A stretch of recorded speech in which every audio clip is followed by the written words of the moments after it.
Welcome to the Residential Roundup 2026. This is year number 8. I can't believe it. We've been doing this for 8 years, and we have three great presenters, Ryan Lundquist, Dean Wehrli from John Burns Consulting, and Chris Airola. We're going to start with some brief explanations from Mike Goby about what Goby Wright does, what Mike and I do to help investors, because we work with investors that have portfolios and try and educate them, help them make good decisions. So go ahead and take it away, Okay, Mike. thanks, Joel. Anyways, we're Goby Wright, and we've been working with investors, myself, over 40 years. Joel's been doing it over 20. So we're happy to have you here. We've been doing it for decades, and we like to educate investors to make informed decisions, reduce risk, and increase returns. We help them build, maintain, and pass on portfolios to their heirs. Here is the Goby Wright website. Go to it. There's some really, really neat stuff in that website. You can build, we show you how to build a portfolio and analysis on your properties. The really great thing is the free tools. You have to click on that and take a look at that. In the free tools section, we have a pro forma analysis that you can do on each one of your properties. We also have a way that we can do a portfolio, but right now you can do your individual property and see if it's performing for you. The pro forma analysis 4 pillars, which you can see is in the center chart. Way over to the left is the pro forma analysis. And then way over to the right is 50 largest city data. That's really interesting because there's 50 cities across the nation that you can take a look at. Now that's in PDF. We do have an additional 50 cities, so there's 100 cities, and that is in an Excel. So you can set it up to where you can take a look and see which is has the population, the median sold, the gross rent multiplier, crime, etc. So you can search through all 100. If you want to do that, you reach out to Todd, email him, and he'll send you the link. Um, this is our focus. Quality investments across the U.S. Invest in cities outside of California. So we've been doing that, and I personally have been owning properties outside of California for many years, since 2001, I think. Individual investors, not corporations, is who we like to work with. We don't work with Blackstone or hedge funds or Wall Street. We like to work with the individual investor that owns maybe one house or wants to get started and build a portfolio. We have clients that owns 5 to 10 properties. We love working with those kind of clients. So if you want to reach out to us, we can help you with that. We mostly work with residential properties. We don't do apartment complexes or commercial. So we like to work with 1 to 4 units, multifamily. And then we like to work with clients that have maybe 1 property to 5 to 10 to 15 properties. We like long-term performances, not flips. Flips is a job. Takes a lot of energy to do that, and you really need to be present when you're doing repairs, major repairs, and flips on properties. Our system is basically a no-brainer, pretty simple. We know the markets to go into. We know how to do it. We already have the people on the ground, from management to agents to everything that we need to do. We like quality investments. Whoops, here we go. Um, so if anybody's interested in what we do and how we do it, you can reach out to either Todd or myself, and we can have a conversation and figure out what you're most interested in doing. We love working with investors and showing them what we've done in our own personal portfolios. And we know we're very confident we can work with you guys and help you build a future for real estate investing. So Joel, I'm going to turn it all back to you. Thank you. Ryan Lundquist is an appraiser who I've known personally for 15 years. And back in the day, we were running stats together and we were running a lot of the same information. It was always, I was always fortunate to be able to bounce stuff off Ryan, have been for a long time. And I sure appreciate that. He's got one of the best blogs in the nation on any market that I've ever seen. And I love the way he thinks and his insights and just learning from him. So He's a without any, wealth of knowledge. yes, without any Thank you, further guys. ado, Ryan Lundquist. Well, thank you so much. And can everyone see my presentation on the screen? Can you hit me up in the chat and let me know that it's all there? That would be fantastic. And also, I have a question in the chat. I just want to start out and say, how is the market so far this year? Hot, cold, normal for January? Hard to read. Let me know what you think. But we just got done with quite the housing market, and today what I want to do is unpack, where we went, where we're at right now, maybe some ideas for 2026. I want you to get two things from this presentation: a realistic sense for how things are right now, but I want you to walk away with some hope, especially if you work in real estate, for crushing it this year. And so people are saying hot, normal, maybe less than last year. But really, when we look at the housing market, it is just, this is basically what sales volume looks like. It fell off a cliff over the past 3.5 years, and this is why it's been so challenging. But when you look, the stunning part to me is that when you look at the annual numbers from 1999 onward, we've now been lower for longer than what we had during the great financial crisis. And so if you've thought, hey, real estate has been really hard, well, yeah, because volume has been prolonged low. And someone says the market's warm. And this is kind of what realtors look like, the difference in 5 years, what a difference it can make. Appraisers to every single real estate professional.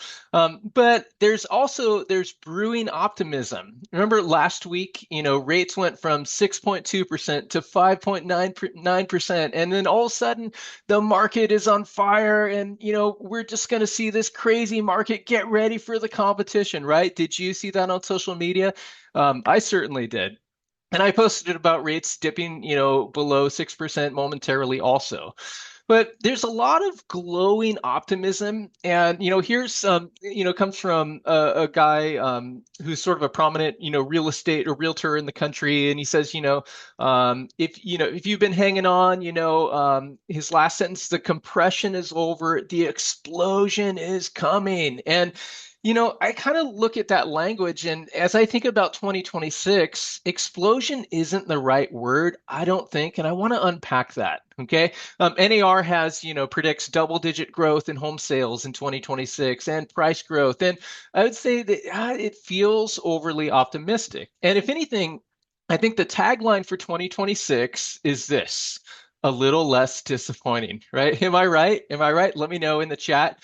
But on a positive side, a little bit better. Okay. And I think in today's market, we want to gauge small change and maybe give those golf claps, but they actually feel like maybe a standing roaring ovation going, we're seeing a little bit of improvement. All right. But when you look at monthly sales volume, let's unpack this, or excuse me, annual volume. We had less than 1% growth this past year. It was technically 0.6%. Definitely one of the lower years, but a step in the right direction.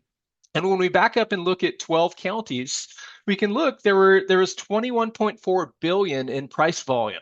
All right. And there are about 34,000 sales. And so if you're here today and you work in real estate, the only question that matters is not how many sales are missing, how many buyers are gone. It's where are buyers and sellers participating in the housing market today? That's the only question that ever matters in any market. All right.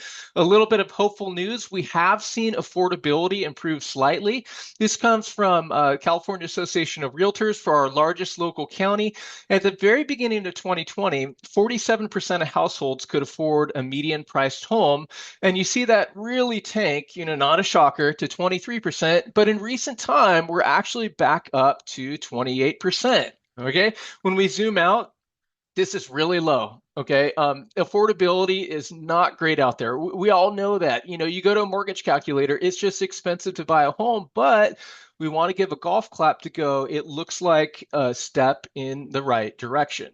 All right, that's what I told the Sacramento Bee. I said the good news for buyers today is mortgage rates are slightly lower right now, and so are prices. Granted, it hasn't been enough to attract a flood of buyers off the sidelines, but this seems like a step in the right direction. I think that's a good way to look at it. But when we look at pendings, we have seen a little bit of change in light of slightly lower mortgage rates. And so these are monthly pendings from January through December in 2023. And I want to show you 2024. Do you see how it's maybe a little bit higher in 2024? And let me show you 2025 in the Sacramento region. Do you see how it was sort of up for the start of the year in blue, and then we kind of entered this uncertain period? There's more uncertainty. The buyers kind of backed off, but then rates went down a little bit, and we've seen a little bit better numbers for the past 5 months. And so it just shows that rates dip a little bit, it starts to make a little bit of a change. All right, now.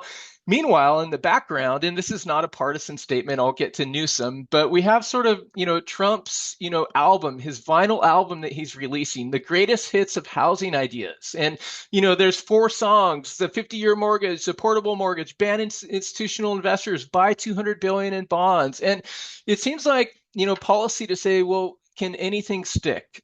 And they've already walked back. 50-year mortgage is not happening. Portable mortgage is not happening.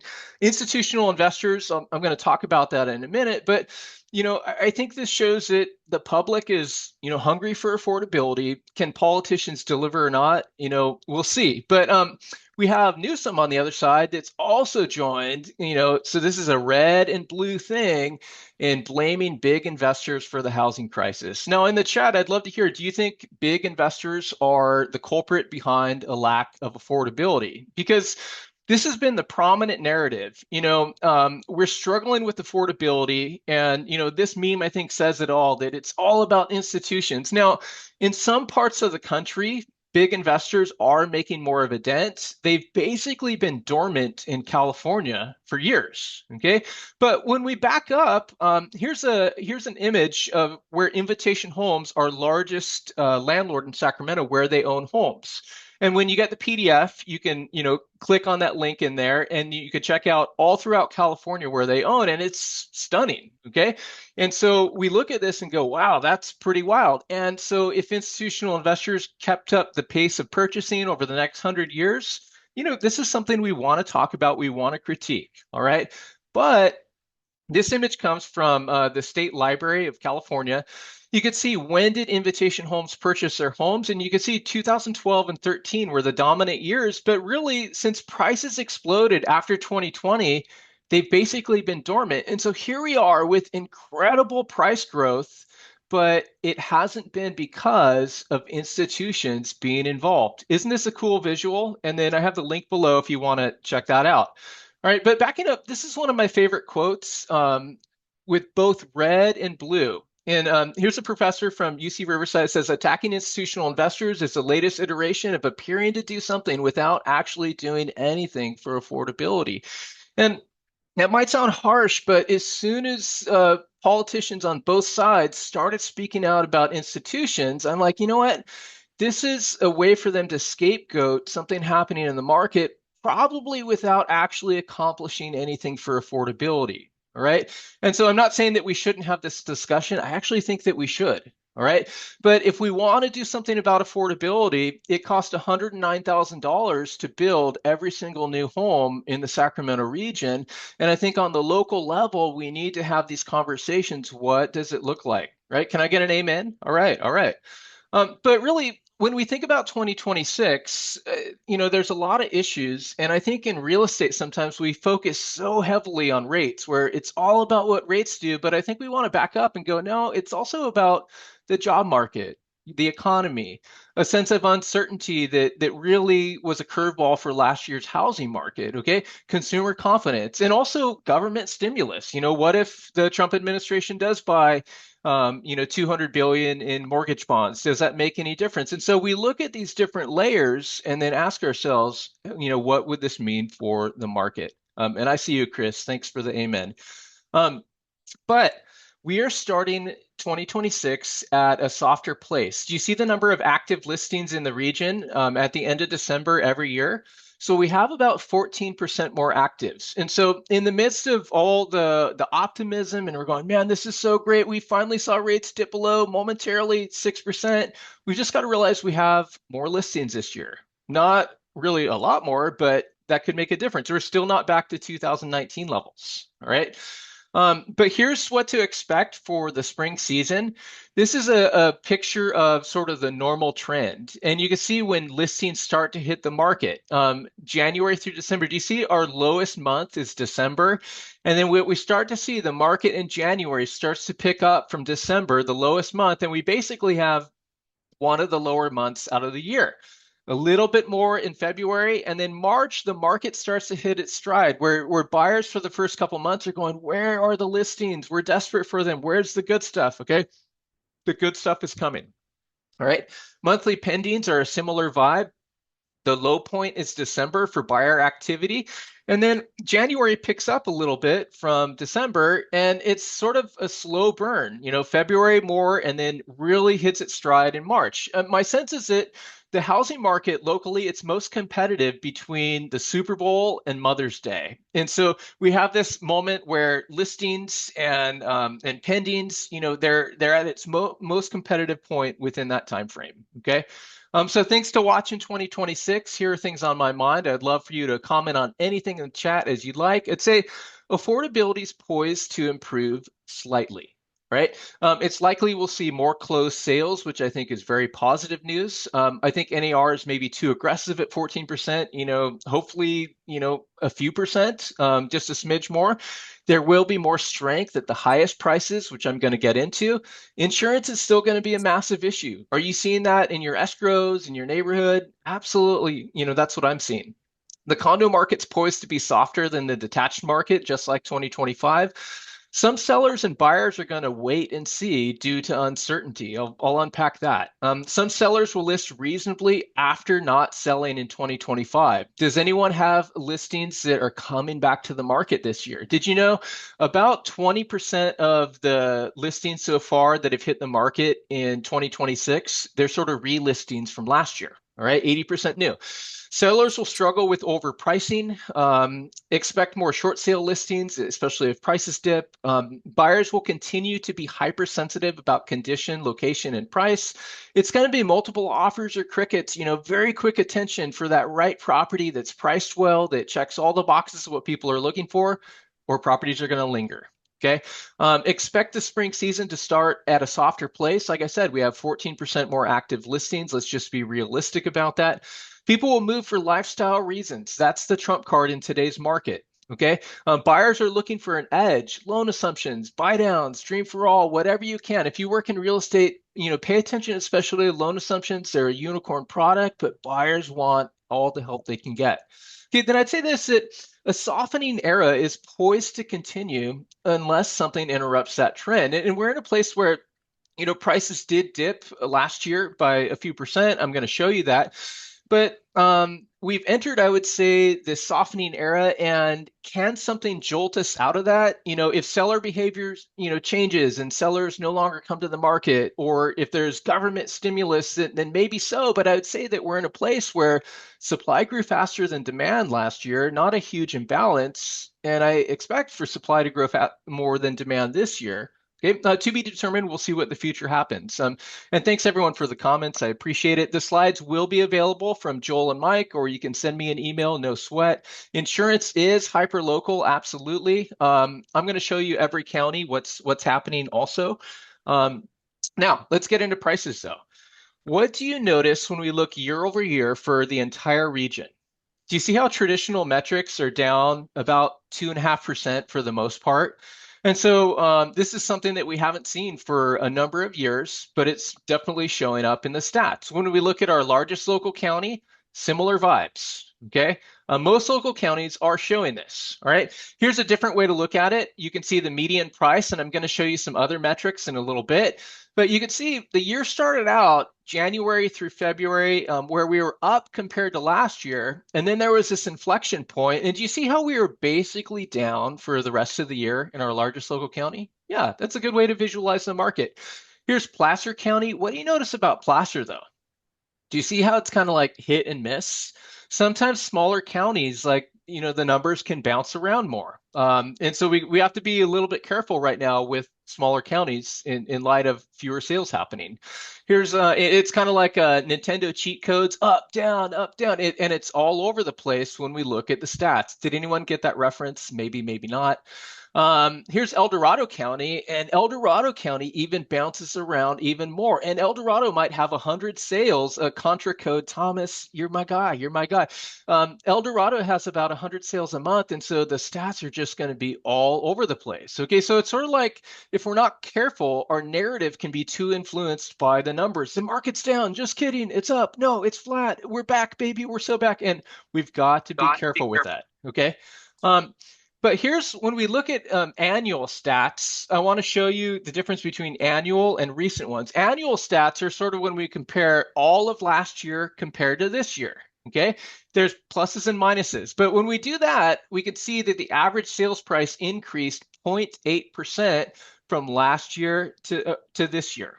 Okay, and when we look at the median price, it was exactly the same in all of 2024 compared to all of 2025. All right.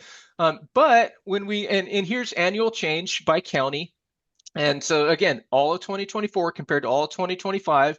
And it's generally, you could see most areas are up slightly or down just a tad. All right. But when we look at December stats in all our counties, do you notice the difference? Here's annual, and then here's December. Do you see how in most local counties they're actually down? And so one of the dangers in real estate is if we back up, when we look at the big picture, we might miss what's going on right now. Now, imagine this, track with me here. Is anyone else trying to lose weight this year? I am going to lose 30 pounds by the time I turn 50 in October. I got 4 pounds down, baby, and I'm going all the way. But imagine, let's talk about weight. Imagine for the 6 months of the year, first 6 months, you lost 30 pounds, okay? But then imagine the last 6 months of the year, you gained 25 back. You could look at the whole year and be like, man, I am down 5 pounds. But what's the real trend? The real trend is a season of gaining. Okay. And so if we only look at the big picture, we might lose sight of what's happening right now. And that's exactly what we want to do with stats. We don't want to like gloss over and be like, hey, look, prices haven't dipped at all. Look at the average, look at the median. No, but when we zoom in, we can go, oh, there has been change. Does that make sense, everyone? Maybe this is too hyper specific. But look at El Dorado. El Dorado's down 7.3%. And the temptation is to be like, man, the market's tanking. But when you compare the size of homes, look at last year in El Dorado, they were 2,678 square feet. And then look at this year, they're much smaller. And so they were 16% larger last year. And so sometimes we have to just step back and go, well, is there a difference in price and is there a difference in size that's influencing some of these numbers, particularly in smaller areas, all right? Now, let's look at some price indexes because we don't want to just look at the median and average. Those are not enough in today's market. So here's Zillow, their price index. I'm not saying that this estimate is credible. I'm saying I want to look at Zillow's price stats, their index. And so here's the Sacramento region down 2.3%. This goes through November. We don't have their December stats yet. And here's condos. That's detached homes. Condos are down 2.8%. Does it surprise anyone that condos are down more? No, probably not, right? Here's homes.com, and look at Sacramento through November. They would say down 2.6%. The median and these other indexes, they're really tracking and saying about the same thing, all right? How much are prices up since March 2020? Zillow's index would say 29.5% in the Sacramento region.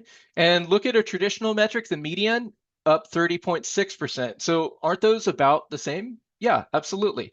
How much are prices down since mid-2022? 7.2% from Zillow, and then 8.8% from the median price. And so if we said, yeah, prices are down 7 to 8%, that seems about right. But here's my advice.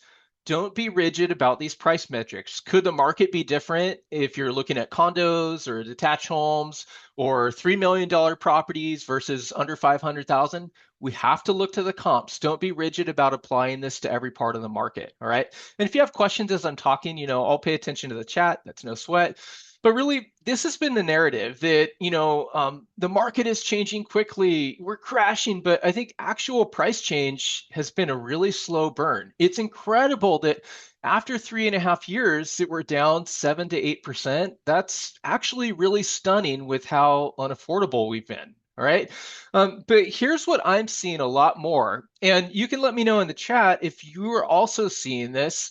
I'm having more conversations with would-be sellers or owners who bought about 4 years ago that it doesn't look like they really have any equity.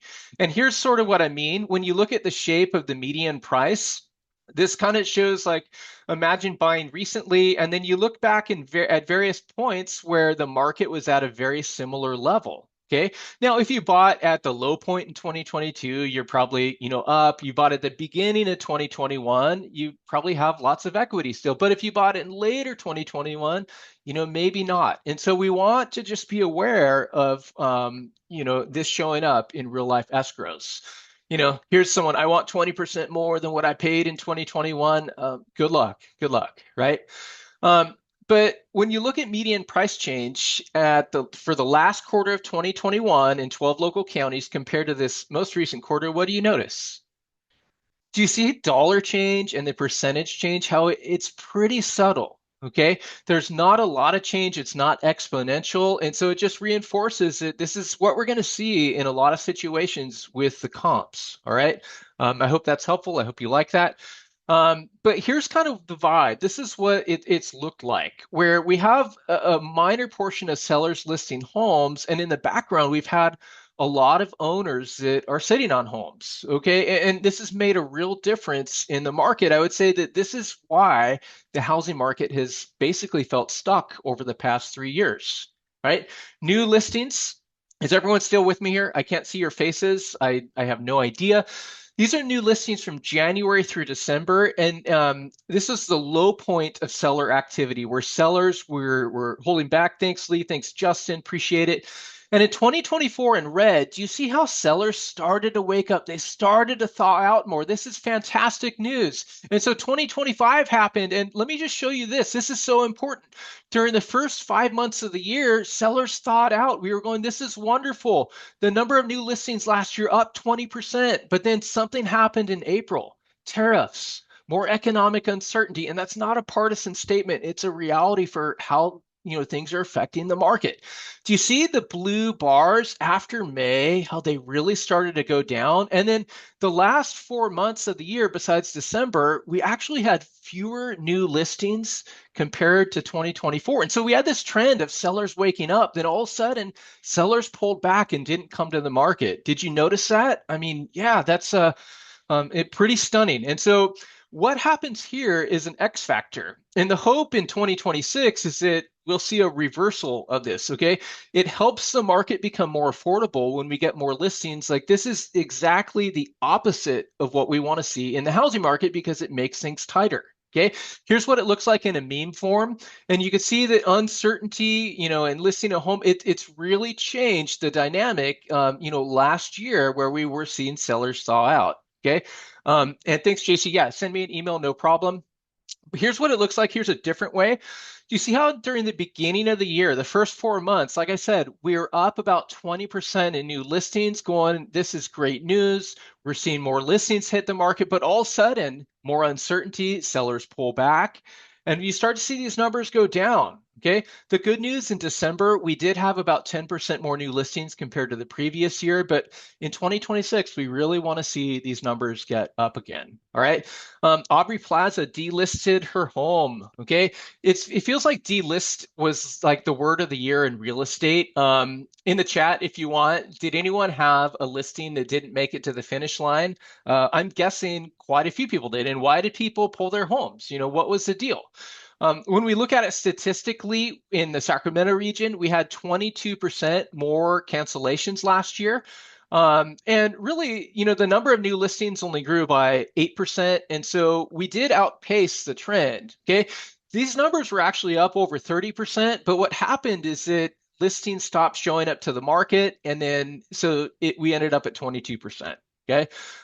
Is this the highest ever? Absolutely not. Be careful about, running, saying that this is 2007 all over again. Absolutely not. What's up, Bobby, my commercial friend? Thanks so much. Look at condo listings, though. The rest were detached. What do you notice about condos? Do you see how condos had a higher concentration of cancellations? And so we might look at detached listings. They're not back to 2019 levels yet. Look at condos. They've surpassed what we've seen over the past decade. And so this is a good reminder. Not every part of the market has the same temperature, doesn't? And if you work in real estate, I want you to share this with your upcoming, condo seller. All right. But when we look at buyers, there's a lot of things going on right now. Fear of getting stuck, fear of getting left out, fear of making any decision at all, just paralyzed. I don't know what to do. And also not pictured here, if there was a fourth Spider-Man, there's excitement. The buyers that are here, they know what the market's doing. They have the headlines, and they're, if they find the right house, they're here to engage. Okay, so how long is it taking to sell? I think these are some really interesting stats. Here's a red line in our largest local county. This represents the pre-2020 average. And what we're seeing is that, and this gives a good baseline for comparison. In 2024, though, here's a green line, and you can see that it was basically twinning with the normal trend. Like in December, it should take about 39 days on average to sell. 2024 would be like, we are right on the money with what is normal. Look at 2021, though, in December, 21 days. Okay, it took about half as long. That was a freakish market. Now, let me show you 2025 because this is super interesting. Do you see 2025 in blue? We started out for the first 4 months of the year, very normal vibes. And then all of a sudden, the market peaked 2 months early. Okay, spring came early. And you could see that by the end of the year, it's taking almost 2 weeks longer to sell than the normal trend. And so we're in a market that feels softer today. It's not aggressive like 2021. And we need to keep, having sellers recognize that. All right. Now, here is an article from the Sacramento Bee from December 2007. And here's a quote from an economist that's still around. It says, sales and home prices are in a free fall. The downturn is intensifying. Now, raise your hand if you think we can describe the current market this way. I don't think so, because that's not the vibe. We would say that volume has been really low, but prices have not been in a free fall. All right. So here are home price predictions. And every year I add a new door. And for years now, we've been hearing that prices are going to crash. Prices are going to crash. But we haven't had enough supply to see that happen. We have had enough, though, to see prices begin to dip, though. No mistaking, just not a crash. In 2008, in case you wanted to win real estate Jeopardy, we had 8,400 more active listings at the time. So if you logged into MLS at the end of December in 2008, there would have been over 11,000 active listings. So no wonder why that market was able to go down so quickly.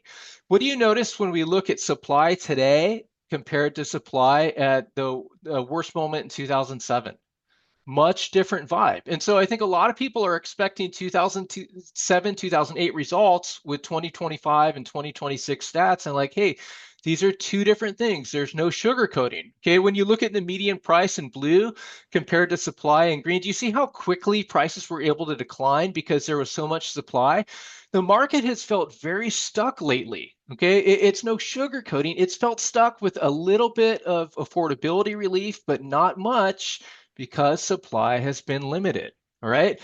So I'd say that this is a good way to describe it. The market is not crashing like 2007. It's not flexing like 2021, but it's softer than 2019 also. These numbers, all the stats, they're not at a normal level. They're a little softer than normal. Okay. Here's a guy I identify as a seller in 2021, man. This has been a real problem in the market. It's where we're at. I'm hopeful in 2026 that we will get a little bit better, though, because we're 1 year further removed from 2021. Okay. But what stands out to you here? Let me show you some stats. December 2025 sales in the region, below, at, and above. Oftentimes when I present, people are like, oh my gosh, look how many properties sold below. But I want to give you some context, okay? Let's compare this to 2021. And if you work in real estate, I want you to screenshot stuff like this. I want you to turn stuff like this into a reel on Instagram. I want you to turn this into a blog post. We're so far removed from that market in 2021, aren't we? Okay? And so sellers need to let go. 2026. It's not 2021. I know. I have to share this meme. All right. But when you look, here's the interesting part. December 2025, what year is the market most like? I think 2025 and 2026, they're sort of their own thing. They don't compare perfectly because look, the market is not flexing like 2021. It's not crashing like 2007, but it's also softer than the normal trend. 2019, very normal year. Okay, and so statistically, it reinforces, that slogan that I just shared. Okay, I hope that's helpful. There's a lot of stats here, but what I've found is that this image in particular can be very powerful when shared online as we talk about what is the market like, what does competition feel like. All right, trust me, bro, rates are going lower. We've been hearing that for many years. We have seen some relief this year, thankfully. Trump and Powell, woo, some tension, especially this week, but you're such a loser. Stop keeping rates higher, Jerome. It's been like some serious drama that's been playing out. Okay. But the reality is rates were 7.24% 1 year ago. Okay, what a difference a year makes. And this is why the market's a little bit more affordable right now. Okay. The numbers are still tough in a mortgage calculator, though. All right. And when we think about consumers, all that they're juggling, on paper, we might, have real estate professionals who are like, man, rates are finally below 6%. But then consumers are, still having grocery bills and insurance issues and, and everything else. The price of gas and eggs are down, which I'm so grateful for. But it seems like the price of everything else is up, especially eating out. Oh my gosh, I can't believe how much it costs. So, um, but meanwhile, real estate agents are like, hey, radical dudes, rates are below 6%. And then the market, I think, is like, hey, I'm carrying a lot right now, right? That was a new meme. I like this one.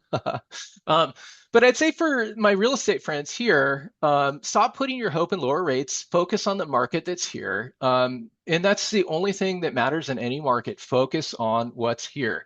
And Steve says, yeah, restaurant inflation is crazy. I know. I feel for restaurants, and I do my best to support them. It's tough. Who are the buyers? Let's get some clues.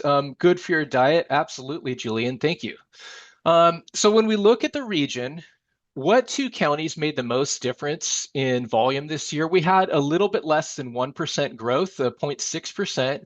Do you see how El Dorado and Placer pulled the most weight? Absolutely. Sacramento is by far our largest county, but we had two smaller counties where the most growth occurred. And what I want you to do is over these next few slides, I want you to think about who are the buyers, who are the sellers, where to position your book of business, where to invest, all that stuff.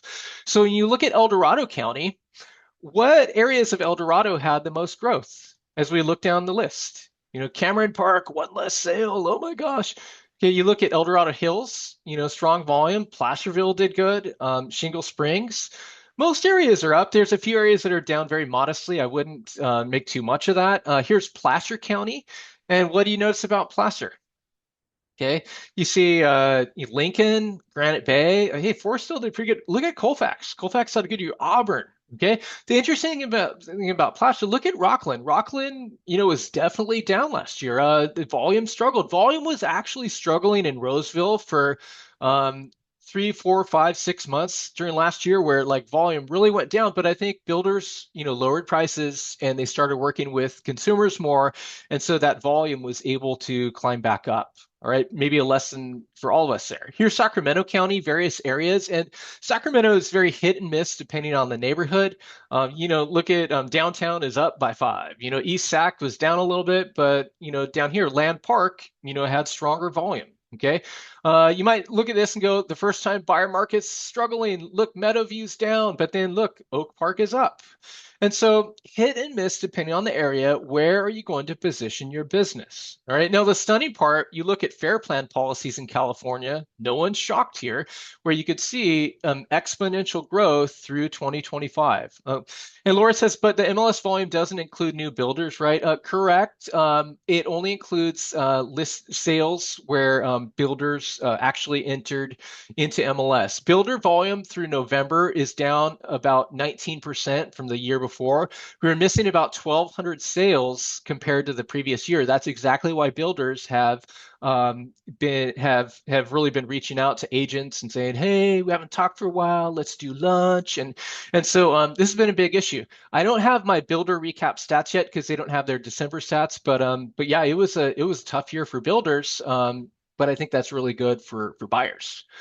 Fair plan policies in 12 local counties. Check this out. See the growth from 2024 to 2025, the difference in the number of fair plan policies and percentage. It's really stunning. And this right here is unfortunate for affordability, but we look at insurance and it's not just what's happening in outlying fire areas, it's also what's going on in the suburbs and people being canceled from policy sometimes. And so that's a tough thing. Closed sales volume, we want to ask who are the buyers in today's market. About 10% of all buyers or all sales were over 1 million. Okay, you might look someone who is shopping below 300,000. That was 1.6% of the entire market last year. But look at 400 to 600,000. That's about 43% of the entire market is between 400 and 600. So don't sleep on lower price ranges. If you're like, I'm only going to work 1.5 million and above, okay, that's a crowded pond though. Okay, there has been more strength at the top, but more strength at the top there is. That was my Yoda impersonation. But let me show you what I mean. All right, when we look at 2025 in black compared to 2024 in blue, I want you to look at the bars just 800,000 and above. Do you see how this year there were more sales in all of these price buckets? So there's more strength. But do you see what happened in the lower we get, you start to see fewer sales.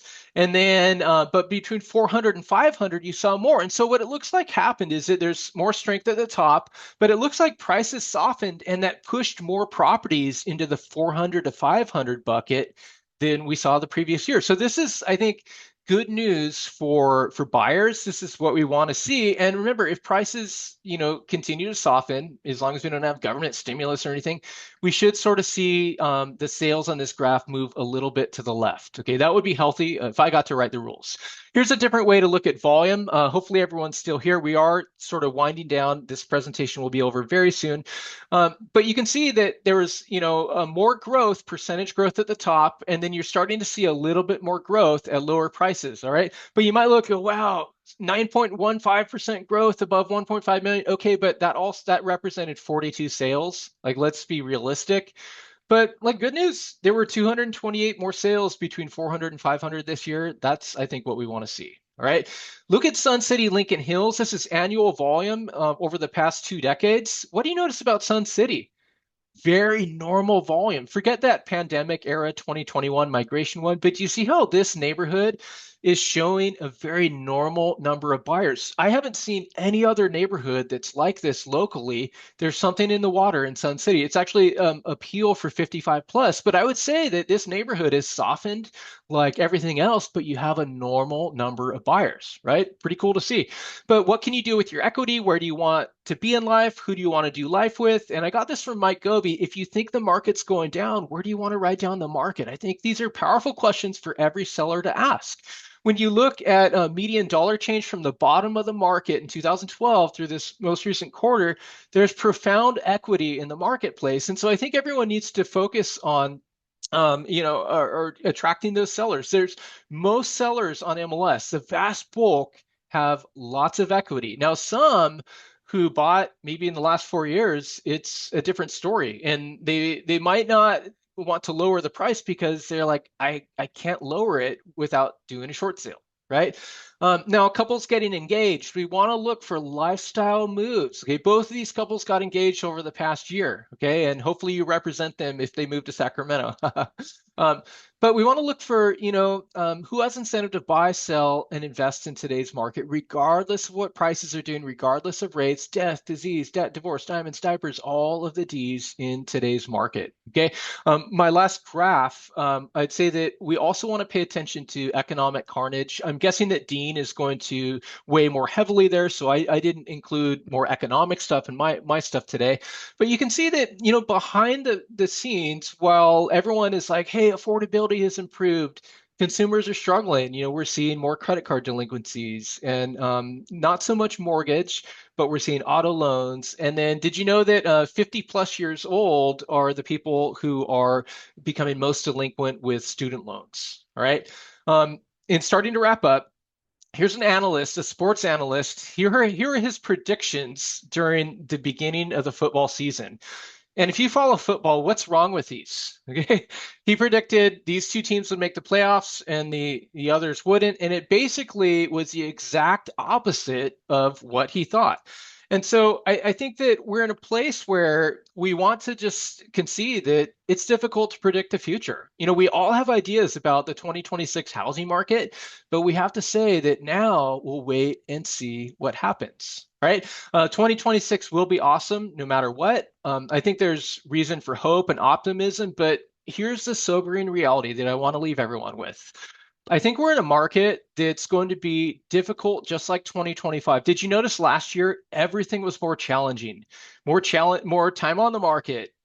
Buyers, walking away last minute. Whether issues with appraisals or whatever, negotiation. It takes more work, everything. And I think we're in that same environment today. Okay, but the positive news, this market is built for professionals, and professionals thrive in a market like today. And so anyway, that was me. Mike and Joel will have my slides, and you can also email me. I hope this was helpful. I really appreciate the opportunity. So thank you so much for your time today. Ryan, thank you so much for your presentation. It was awesome. We're now going to hear from Dean Wehrli with John Burns Consulting, PhD, podcast extraordinaire, and all-around great guy. John Burns Consulting, I have nothing but respect for them. I value and evaluate the quality of their material as some of the highest in the industry, bar none. So Dean, it is always a pleasure to have you with us sharing some of that. Thank you, Joel. I appreciate that. I'm going to share my screen now and pop up my slides. Okay. And then now I'm going to start slideshow. Beginning. Give me well, God, I'm not going to be as good as Ryan is at looking at the chat, but can somebody give me a chat thumbs up that you can see my slides okay? Or verbal? It looks good, Dean. Okay. See, I see the chat. I see a bunch of chats coming up and I don't see them. So that's probably my fault for the not knowing how to do that. So I'm not gonna be able to weave in. Ryan does an actual weave, not a fake weave with that. He's really good at that. So I'm gonna talk first about here, that's what we do. Joel just went over that. So here's my outline. I actually literally just added some economic because of what Ryan just said. It's going to be, I'm talking 90 seconds ago. So, but I just did it for the VIA in the Bay Area. It is going to be some national economic overview. I'll go through it very quickly, and also some national housing data. I'll go through that first section there very, very quickly, and then we'll look at Sacramento and regional, meaning Northern California trends in housing, in pricing, and sales. And then I'm going to, in part 3 there, you see, I'm just going to be, if Ryan gave you a slap across the face with how unaffordable we are, I'm going to give you a punch in the throat with how unaffordable our markets are. And then we'll look at, and I'll probably spend a little bit of time on that. We'll look at part 4 there. It says builder strategies. That's essentially what, and I hope that's interesting to this audience, is essentially what builders are doing to combat and to kind of solve for price right now. And then we'll end it with some projections for the next through 28. Okay. So here's national economic. Again, I'll be very brief here, and I will share these slides, by the way, too. So don't take pictures of what I'll send Joel a PDF of this after we're done. So here is our projection for job growth. We see in 2026, we see very modest job growth, but still positive job growth, which is encouraging. The NAR, right? I mean, the NAR is overly optimistic in a lot of ways. That's one of the ways here. That's what we're not going to have 1.3% job growth. Job growth is clearly slowing. There's even the potential for it to go negative. We'll see, but it's slow, but still positive. And that's not it's kind of a status quo kind of environment. Here is on the national level what we are projecting by MSA. So MSA is where I'm not going to get as granular as Ryan is. And most of our data are going to be at the MSA level, and often that's just a simple county. Usually that's a multiple counties aggregated. In the Sacramento case, for instance, it's Sacramento County, Placer County, Yolo County, and El Dorado County all combined into one. That's the Sacramento MSA. But you see that we do expect some continued kind of Sunbelt job growth. You see the Bay Area is having MSAs having kind of the weakest level. In fact, they have some job losses over the last year. This is looking backward, by the way. And again, I apologize. I literally just added this. So this is probably a couple months dated. That these figures actually in job change in California are actually starting to shore up a little bit. I'll skip that, but you can look at it. You see high income job growth, however, does concentrate in places in places like San Francisco and San Jose. So that's the tail here. We talk a lot about prices in those core Bay Area markets where things are insanely unaffordable are still holding up pretty firmly. In fact, in San Jose, they're positive because they just play to a very, very small part of the market. And because their supply is so heavily constrained, they don't need to service much more in the for sale world than a small part of the most affluent part of that market. Household income growth is still holding up pretty well. And again, places like San Jose, East Bay is okay, but places like San Jose have the strongest, and Los Angeles have some very, very strong income growth. Look at Sacramento here at 3.7, by the way. Again, I did this for a Bay Area thing, so you see these arrows are Bay Area oriented. And then I'll skip over this, but again, it shows this is GDP growth, gross domestic product. So it's just overall a metric of economic growth by state. And again, you see actually California holding up pretty darn well ahead of the national norm, or roughly at or slightly above the national norm. So AI, I mean, AI has propped up Northern California, especially the Bay Area economics more than people think. In fact, I've seen estimates where the national GDP has been improved by about 1% just by business AI spending, which is, I think it might be counted in the trillions of dollars now. Certainly the many, many hundreds of billions of dollars of AI spend. It's just a massive infusion into our economy, because mostly we are 2/3 to 70% a consumer spending based economy. This has really goosed business spending part of that dramatically with AI spending. And you see these bubbles are essentially, this is the Brookings Institute's analysis, by the way. Those dark blue bubbles you see here are basically San Jose and San Francisco MSAs, where a lot of that spending has been concentrated. Sacramento is a little considered an emerging center of this kind of spending. It's not dramatic, but still on the plus side, it's been an improvement. But so we'll continue to see how that works out. You're starting to see some AI doubts creep up out there. So we'll see how much longer, as long as those guys continue to spend an insane amount of your money that they get by overpricing smartphones and things like that, then it'll goose these economies in Northern California, but especially the Bay Area. Now, national housing, this is national here. This is what we see in terms of, I'll go through this very quickly. We see the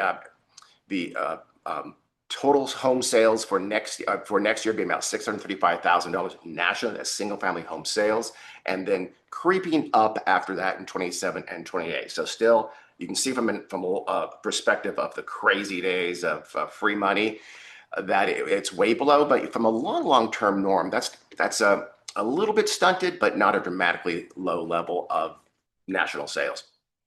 New homes have kind of recovered the share of the market to about 14%, which is kind of a rough long-term norm. This was gutted with all the REOs back in the bad old days. It's recovered most dramatically with the increase in mortgage rates. And the reason, of course, is because you've had listings constrained in the resale world, combined with new home builders being able to incentivize much more than resale folks have done, and sort of recapturing that level of the market that they historically have had. We'll see if they're able to retain it as over the next few years listings kind of return to normal. But right now it's at a kind of a long-term norm.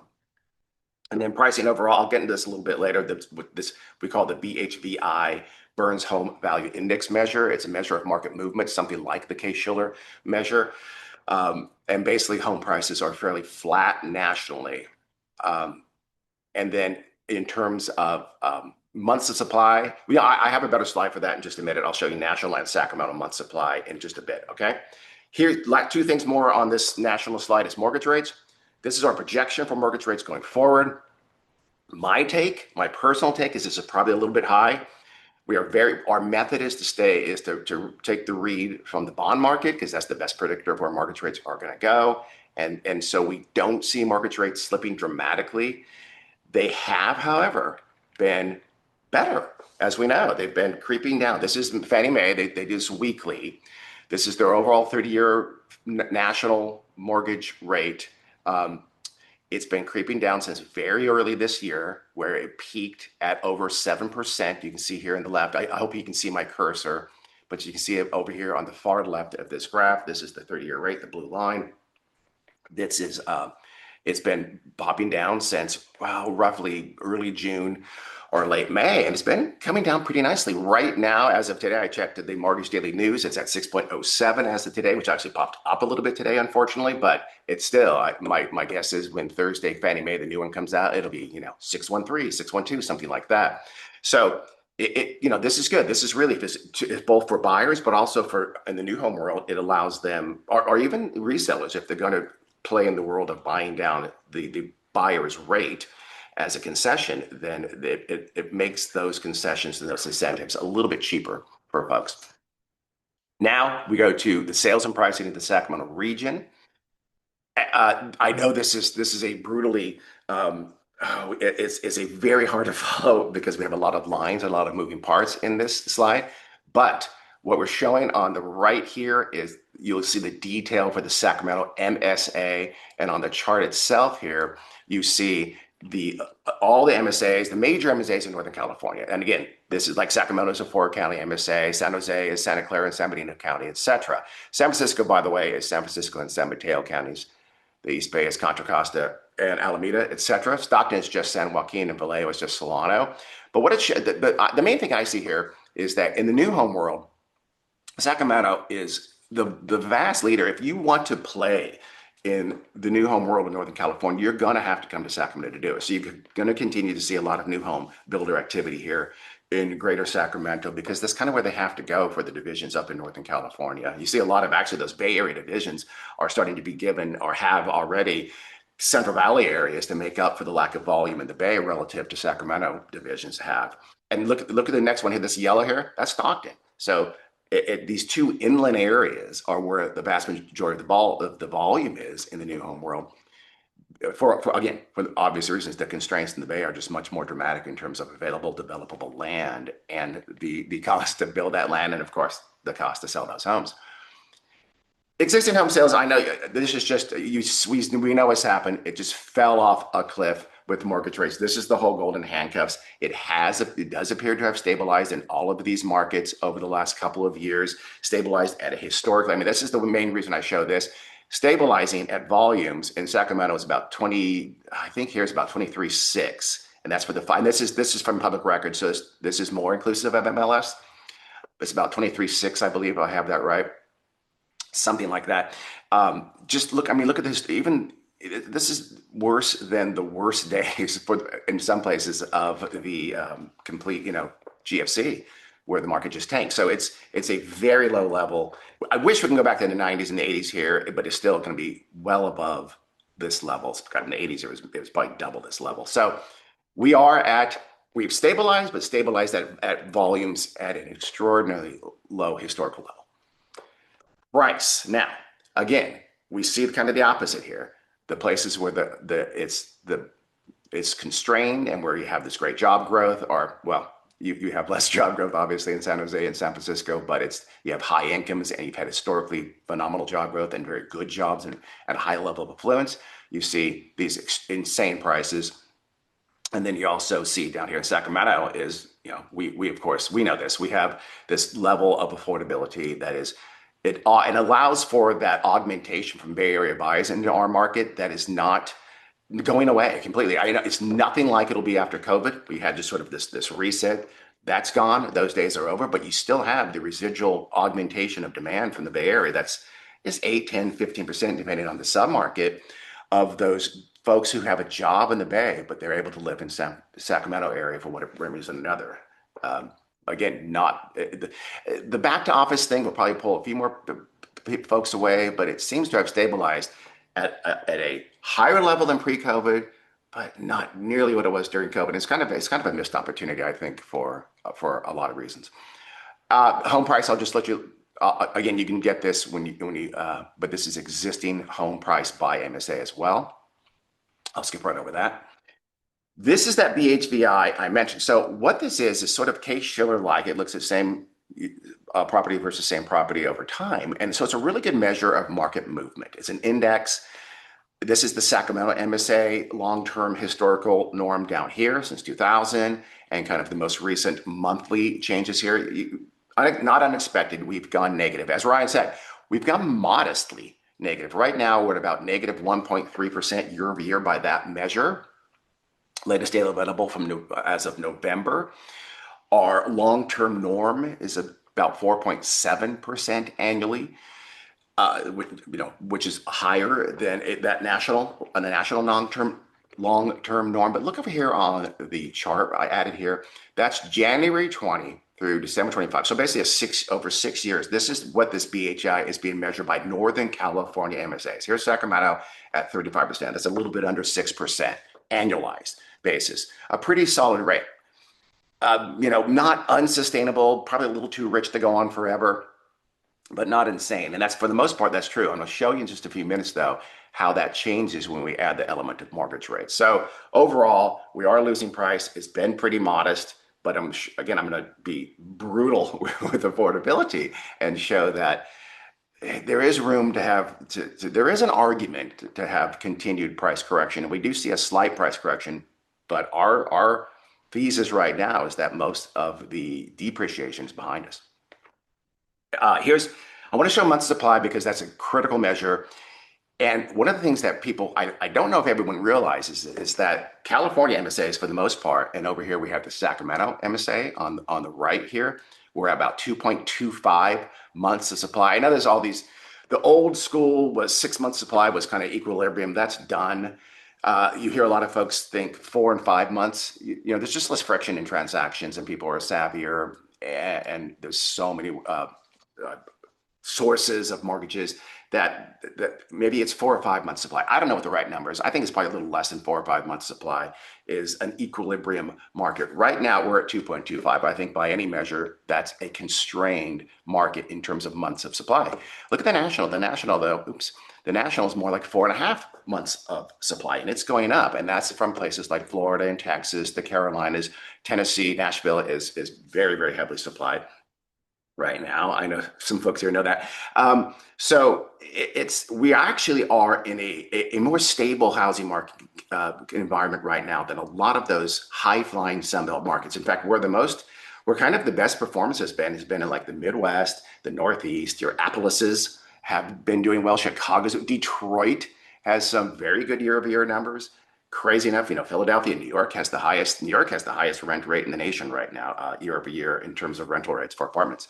So, and San Francisco is solidly positive on that measure as well.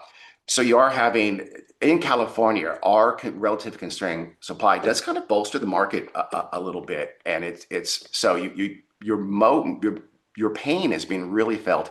In Florida and Texas are the poster children right now for housing market pain right now. A place like Austin is just crazy oversupply.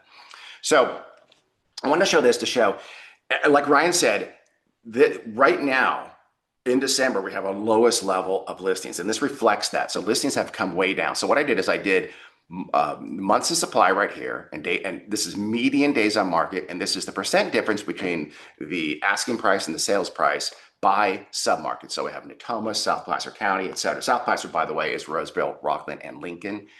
What else? This is Folsom, El Dorado Hills. Otherwise, these are cities. Natomas is just those 3 zip codes that comprise Natomas. So what you see here consistently, I know this 1.35 a month supply for 3 different submarkets. I was really suspicious about that, but I disaggregated these data for these, and they are different. It's just a weird coincidence right now that 3 of these submarkets have a 1.35 month supply. That worried me for a bit. So what you're seeing, though, is a very constrained market here. You will see these numbers. You'll see the listing numbers perk up here immediately, starting this month and so on. But you should also see the sales numbers perk up as well. I do expect these month supply to go up, but not dramatically. When I did this about 3 months ago, by the way, these are like 2.2, 2.3, 2.4, 2.5 kind of range. So they are down because listings have come down so dramatically. But we still, when things are kind of normalized here, you still see a pretty constrained level of supply all throughout the submarkets of Greater Sacramento. So that's, again, that, and these days on markets, 2022, 23, those are great. 30 plus is considered kind of roughly normal. The only place you see that is Rancho Cordova, which is a little bit more richly supplied right now. But otherwise, you see a lot of constrained supply, and you see that prices are pretty similar. The bid ask should be, that usually is slightly negative on average. So seeing negative 1.1 and 0.9 is pretty normal. So this is actually, this again kind of speaks to this a little bit more stability in the market than we might think. But now here's where I show you how we could see a lot more pain. And certainly there is an argument again to be made for, prices. You can see prices coming down more dramatically than even we are projecting, by the way. So this here, again, is that BHBI measure I just explained. Again, this is an index measure. It's a really good measure. I'm sorry. I apologize. This is our affordability measure. It's not completely the same as the NAR one, but it's similar. It takes the inputs, things like income, from that MSA, the specific MSA. So this here you see in the charts here is the Sacramento MSA. We think the normal level should be about 35%. Now we're at 40%. The higher you go, the less affordable a market is. So higher bad if you're a buyer. Really bad for everybody, but higher means less affordable, lower means more affordable. This 40% level is roughly similar to the national average. So the whole country is relatively unaffordable right now. But look at these Bay Area ones over here. San Francisco has an 87% BAI, Burns Affordability Index right now. San Jose, 79%. Even the East Bay, 56%. That's insane. So this is why we get that augmented demand from these Bay Area places, because they are even more price. Those buyers there are facing even bigger price hurdles than we are in Sacramento, and they are moving if they are able to. They move to Sacramento for a bigger house for less money. With the return to office, though, it's still here, but it's much slower than it was, and it's something that we definitely keep an eye on this figure. I'm going to show you it's worse though when we compare it to places out of the state. So we'll see that in a minute. What I do for the next couple of slides though, I apologize, I wasn't able to update these data. They're a couple of months old, so it's a little bit dated, but not that much. They go through September.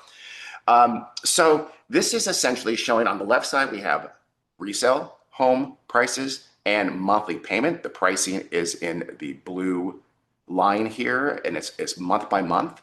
The orange bars are monthly payment. Over here on the right, we have new home, same data, but for new home. And this is and our y-axis is price. Sorry, my mouse is very sensitive. It keeps on flipping. So you have, what I want to show here is just this gap here between prices are shooting up. We know during they're going up nicely in 19. They're kind of flat, but then this is the COVID era here where prices are starting just exponentially rising. This, great days for Sacramento. Sacramento was one of the national poster children for this outward movement from COVID, because we had all these folks not being able to buy homes in our relatively nearby Bay Area, and they were able to flood Sacramento and also the Stockton MSA, and also, of course, they went to places like Phoenix and Austin and Reno and places like that, but they mostly moved one county or two counties over, and so Sacramento was able to absorb a tremendous amount of that. I'm able now to live where I can afford the biggest home or biggest, nicest home. So I'm going to go to the Sacramento area with my job based in San Jose, because I'm 4 or 5 at first. I'm completely work from home. And even later on, it might have been 4 days or 3 days. Again, that's starting to pull back. They're pulling them back into the office. But what happened is that, of course, we flipped the switch with mortgage rates, and you started to see the orange bars just shot up immediately. And you even see some discrepancies here. The reason between prices and monthly payments, because the mortgage rates were shooting up even more. So we have corrected in price. We see, here's the correction in price. We've more or less kind of been shooting, but the gap between monthly payment and price has just disappeared. The same for the new home world. So the much more pain has been felt because of mortgage rates in the monthly payment. And that's the bottom line for folks buying homes. Here's the same data, but what it is cumulatively the percent change cumulatively starting in January 2019. Again, blue is price, orange is monthly payment. They're kind of trending together. Price is ahead of payment. Mortgages are cheap. Money's easy. Flip the switch in early 2022, and the monthly payments just shoot up immediately. Prices react fairly quickly, but mortgage, and since then it's continued to we see the same kind of trend, this kind of jagged sawtooth kind of trend, roughly stable, actually slightly up if you count since, say, early 2023. But the mortgage rates have now monthly payments have now outpaced and outgrow the pricing pretty dramatically. You see a little bit less, by the way, it's hard to see, but new home folks have actually done a much better job because they're able to incentivize, and the best tactic they've found is a buy down, and they're able to get those buy downs fairly cheaply because the big ones, the Lennars and D.R. Hortons of the world, are able to go to Wall Street and get a ton of money. They get tranches of 4.875s, hundreds of millions of dollars of it, and they're able to dole those out as an incentive. And it's expensive, but it's not as expensive as a consumer buying the same kind of a rate buy down because they get that money cheaper en masse. So they are able to use that as incentive and make it much more affordable than the resale world can. So they've been able, but what that means is that the actual net of incentive pricing for new has been much more negative than it has in the resale world. And we'll see that in just a minute. Here is the one I think is the most eye-opening in my mind. So again, I'm doing this on the sub-market level. I've included Sutter Yuba here, which is 2 counties, and Yellow County here. Otherwise, these are those sub-markets we just looked at a minute ago. And what you see here is since 2019 through, it was, again, I believe it was through August of 2025. It's a little bit dated, but I'm pretty sure it was August or September 25. The data are through. So not, 6.6 or 6.7 years overall. And you see right here, you see by submarket, see the 43.7 there for Folsom El Dorado Hills. That's the total cumulative price change over that period. Strongly positive, but again, 39.6, 41.3, like 6-ish, not sustainable forever. You can't have 6% depreciation forever. Even some of these are a little bit higher than that. But you can have it and not break the bank and break the market. People can adapt to that. You're going to squeeze buyers. You're going to get a few buyers. You're going to squeeze a little further over to that right side of the income distribution chart. But it's not crazy numbers. These are crazy numbers. This is the monthly payment over the same period. So that 43.7 price change in Folsom El Dorado Hills is an 82% monthly payment change in those 6.5 plus years. When you translate that to monthly payments because of this increase in mortgage rates. And that's despite a continued increase in income, by the way. So that's a double digit now. That is unsustainable. That is going to break a lot of folks. That has winnowed out the potential buyer pool dramatically. There are folks who just cannot be home buyers anymore with a monthly payment price scenario like that. It's because of mortgage rates. Mortgage rates, though, are like I think I told you right now, it's 6.07, something like that. That's lower than the long-term norm. The long-term norm, as going back to 73 when Fannie Mae started doing that, it's about 7.6 or 7.7%, something like that. Again, that's including those crazy 80s and things like that. But even if you say it's 6%, which is, I think a lot of people think of that as a normal mortgage rate. We're at a normal mortgage rate right now. But what it's done, because of those years of a not normal mortgage rate, it's led to these crushing monthly payment price increases that that's why we see a lot of pain in the market that we do. And now what I do here is I'll go through this pretty quickly. I sort of just pretend we had a 4% rate over this entire period from January 20 through today.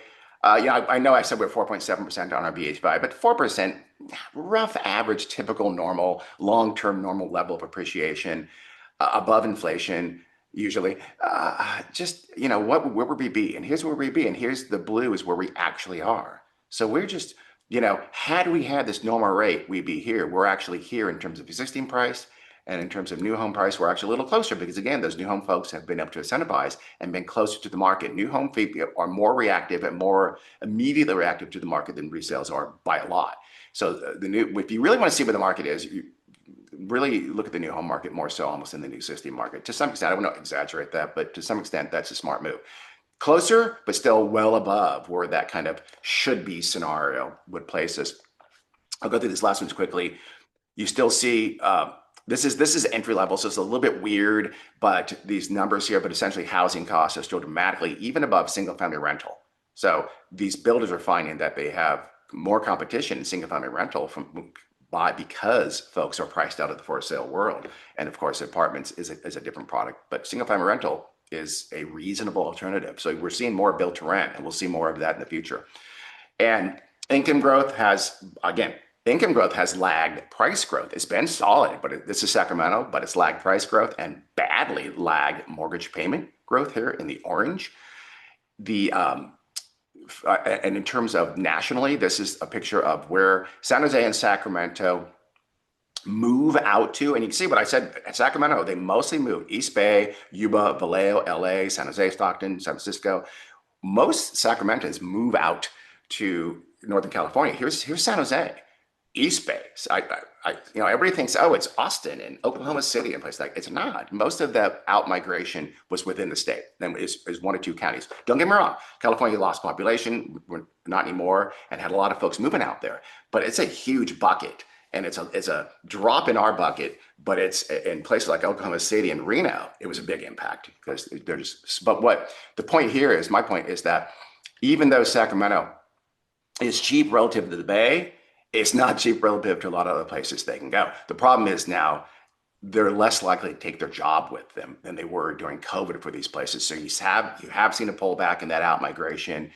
I just saw something in California is now actually slightly positive, so that that out migration or that net out migration has ceased and is now kind of stabilized at present. Real quick. People don't feel it's a good time. Only 27% of folks feel like it's a good time to buy, and people are staying in their house longer than they used to. And I'll go through this very quickly, but this is Ryan mentioned about that you do have this kind of a have versus have nots kind of a world. So what I did here is I divided all these metrics: months of supply, median days on market, median ask minus sold price, and the year-over-year price change. We should see all these metrics be better at the lowest deciles. That is, these are tenths of the market, and by price, by the way, by price for 2025 sales. Hopefully that makes sense. What we see here, though, is just chaos.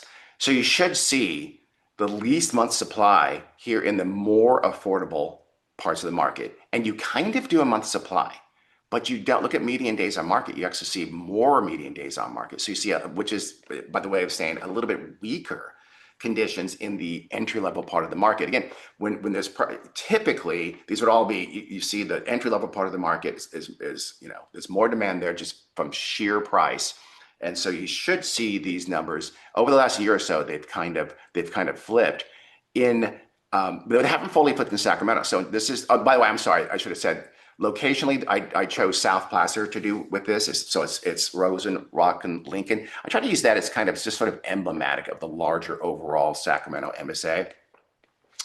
And then, but you see, there's just not a pattern here to look at. Now I did the same exercise for the Silicon Valley, a very affluent area. It's insane. This was beyond my wildest dreams. I wanted to show that, yes, the strongest part of the markets are the most expensive parts of the market. I did the data. It's crazy. Again, that pattern you see here, all of these should be reversed in a normal market, a market that's acting rationally. But you see the biggest strength actually is in places, especially affluent places. This is also true in the Tri-Valley. This is true in San Francisco. That you see that it's the highest priced parts of the market, and the reason is because those folks have just FU money. And they're not really worried. They're often paying cash and not even worried about what the mortgage rate is right now. But where people sort of need their job and are a little bit concerned about their job, they're very hesitant right now. And in the Bay Area, that could be $1.5 million townhome. but those people still need that affluent tech job. And if they lose it, they're going to not be able to afford that $1.5 million townhome. I know those prices are insane, but it's true. And so they're concerned right now, and they've pulled back. Again, in San Francisco, you don't see that, but you also don't see what you'd expect, which is the strongest part of the markets in the lower levels. And I know part of that is because affordability is because they're harder to qualify and things like that, but you still should see more demand in that lower part and more health by these measures, especially things like median days on market. Historically, you always have much higher median days on market the higher price you go, and that's just simply not true right now. So there is, even here in this submarket anyway, there's a little bit of pushed some of the strength into the higher price parts of the market relative to the norm. I'll go through this. I don't know. I'm not going to lie. Oh, I'm almost over time here. Joel, should I just wrap it up? Oh, you're fine. Are you sure? Okay, I'll go through this Yeah. very, very fast. We're What good. this section is this is what new home builders are kind of doing. This is what new home builders, think of this as strategies that you're going to see from the new home world going forward. One of the things you're starting to see more of is ARMs, adjustable rate mortgages, a little bit higher. It's a little more prevalent in the new home world than it is in the overall world, but it's nothing like it was in the 04, 05, 06. It got as high as 35%. It's nowhere near that, or 34%, I guess, here. And then again, I got about 35% in 04, 05. We're not going to see that, but we are seeing like 7-1. So the idea is that, can you refi in the next 7 years? And I think more and more people are saying yes. I think what's happening though is that if they're younger buyers and they're asking like their parents to say, do not do it, we lost our home with an ARM. So even though I think right now it's actually a pretty good bet, but you're just seeing it sort of creep up, because you do have to qualify now because of Dodd-Frank. Thankfully, you have to qualify at that highest rate. So it's not the easy money it was back here. So I think we'll see more ARMs. Here is sort of the idea that as people get, like Ryan said, it's very true. Most of those movers are life stage movers. They're moving because they have to, moving from a divorce or a relocation, or they've just outgrown their home, or they've had kids, or empty nesters, or what have you, or retired. Those people would be pulling out from those 2.8 or 3.2 mortgage rates, and they'll reset to a higher mortgage rate. We are seeing that. So we're seeing that nationwide average mortgage rate start to creep up, right? You can just kind of see it here in this dark blue line. You see that? That's going to take a lot of time. It's going to be kind of a glacial pace as those people get peeled off of those handcuffs, those golden handcuffs go away. It's going to take a long time, but it is starting to happen already. And it's just going to be kind of a cumulative effect. This is kind of misleading. And the reason I say this is because right now, nationally, this is a national number again, we don't see a new home price advantage of resale. That's of course not true in real. If you're comparing apples to apples, there's still a decided advantage in new home resale in terms of price, as there should be. But what it's really measuring is two things. One, a lot of the new home stuff is going out to more distant, more affordable locations. And as we'll see in a second, the new home folks are going smaller in terms of homes and denser in terms of product type, in terms of lot sizes, or attached versus detached, things like that. So what it means though is that the new home options are, you might have to move out, you might have to have a smaller home, you might have to have a denser home, but they're more competitive with the resale world than they historically have been. And they'll continue to kind of solve for price in these ways. Again, this is section sort of how are they going to sort of solve for price. Another thing they're going to do, new home builders, is go smaller. So we see that nationally here in terms of the sort of the average size of the homes. I know this is difficult. This is actually a building product slide here on the left, but this is the average square feet of a new home single family house built for sale. And you see everybody's going smaller here recently. And then this is the number of percentage of homes being built that were under 1,800 square feet. And you see it coming down, you see it going really shrunk here because prices were so comparatively cheap. A lot of the REOs are still getting worked out here a little bit. Prices start to go up, and the number of smaller homes goes up. It's a price thing, not a preference thing. And that's just shot up these last couple of years because builders are having to solve for price. And one of the ways they're doing it is building smaller homes and getting higher densities. What builders I think also will do will be figuring out spec levels. And so you already see it. You see them pulling back on the level of spec, the finishes and features that they have in theirs as standard. They'll let you spend as much money as you want. Although, well, you know what? I take that back. That's less and less true. because more and more new home builders are going for packages where you get A, B, C, or D, or whatever, and you pick one, and you have A, maybe the standard, but B, C, and D are some level of upgrades, and you get to pick one package, and that's what it's going to be. And very often, because of their build schedules, they've had to pick for you already. So you see less choice in the market, but one of the ways, but you see less choice, but you also see kind of a pullback on that level of spec and to more basic specs, which I think is fine. People can upgrade at discretionary. I think is not a bad way to go. And what this shows is that buyers are okay with that. This right here, 65% buyers said yes, we would compromise on home finishes and style and things like that. Only 35% no, I want what I need. And at the entry level, where we have the most, the price concerns, that number would be much higher. So I think you will see things like amenities and spec level and again, go down, if that's the right word. And then things like lot size and home size, lot size and home size will also come down and be more dense and smaller homes. The same thing. I'll let you have that. And then, of course, the main thing they're doing is incentivizing. This is a little while ago, but home builders are seeing their margins be depressed because of incentivizing. But guess what? They're not, from the long-term historical norm, they're not that far off of it. They're just much lower than they were in the tremendous days of 21, 22 and late 20. So they're still they're still surviving. They're still doing well. They're still profitable. They're just seeing their profit margins squeeze because of all the incentivizing they're doing. But I'm really just including this as a mnemonic for me to say what the main thing new home builders are going to do is continue to incentivize. There's no new home builder that doesn't have some kind of incentive out there. The primary tactic is a buy down, but it's not the only one. It's maybe not as universal as you think. A lot of times it's closing costs or something like that. But they're absolutely incentivizing at times extremely aggressively, depending on the submarket and the level of competition. This is where so our argument is that you'll see projections here in just a minute. I'll go through this really quickly, Joel. And if you want me to, just bring the big hook and pull me off if you need to. So just until 27, this is just me trying to be cute. I try to think of things. One thing I found out is that there aren't a lot of words that rhyme with 7. So is it lemon? I have a confession. It won't be much better till 27, but it might have to be a felon to 27 because we're going to continue in 26 to see. I just love Spinal Tap. And I didn't know there was a remake of Spinal Tap recently. No one told me. And we think 27 is a return to positive growth. We also think 26 is actually a fairly modest downturn. You could think that's crazy given what I've just told you about how unaffordable we are, but we haven't seen, like Ryan said again, we haven't seen that just price depreciation. I think Mark Zandi is wrong. I think Mark Zandi is a really smart guy, but he tends to be a little bit of a glass half empty kind of a guy. But I want to say this. I know this is consultant level weasel words. There is absolutely an argument for there to be a more aggressive downturn in terms of price than we're projecting and than most folks are projecting.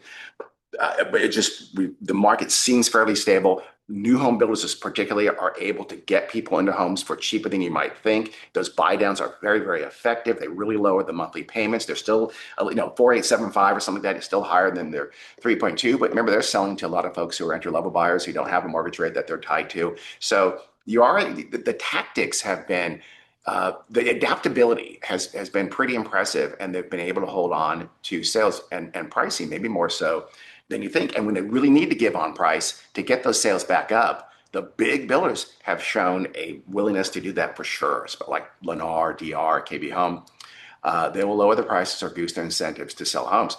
This is what's called the EP index. So the EP ratio is jobs versus permits. The idea is that 1.1, 1.2 is kind of normal. You need a little bit more than one job to generate one unit of housing demand. We do project that Sacramento will be slightly below that 1.1, 1.2 level, but you see years of just insane pent-up demand. And remember, Sacramento also gets an augmentation from those Bay Area MSAs, which have even better EP ratios that have been pushing buyers to Sacramento. So this is not bad. It argues for probably a fairly stable environment. Again, we do think, I'll show you in just a second, we do think that prices are going to go down this year. here is volumes. What I said, we are projecting something like 6,500, 6,600 new home sales in Sacramento, the big man on campus with respect to Northern California for sure. Price movement. This is that BHVI measure. And again, so this is best to think of as a resale market. The vast majority of these transactions are resales, or at least, more than 86%.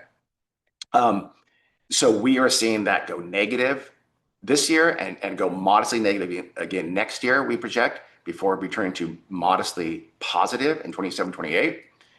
New homes, we expect something fairly similar. So here you see you had a lot more give in the new home world than the resale world, right? In 25, these folks were wheeling and dealing to sell homes. We expect a little more pain next year if you're a builder, a little better if you're a buyer, and then we expect a return to kind of modest appreciation next year. Again, this is the Sacramento MSA.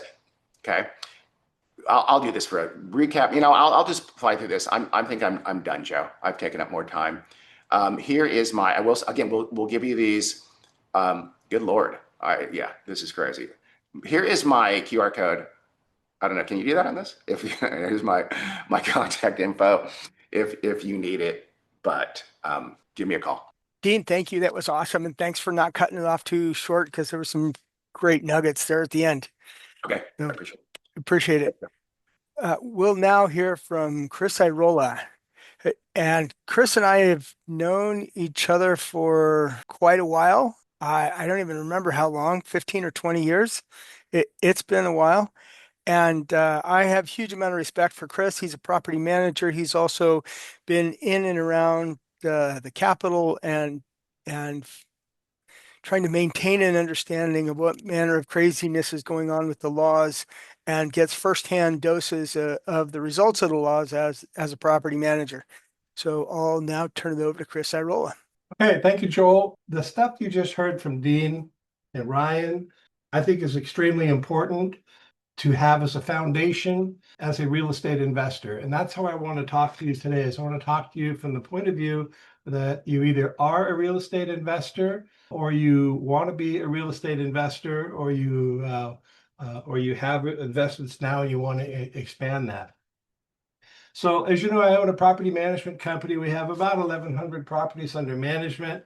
That translates to about 860 investors in our portfolio.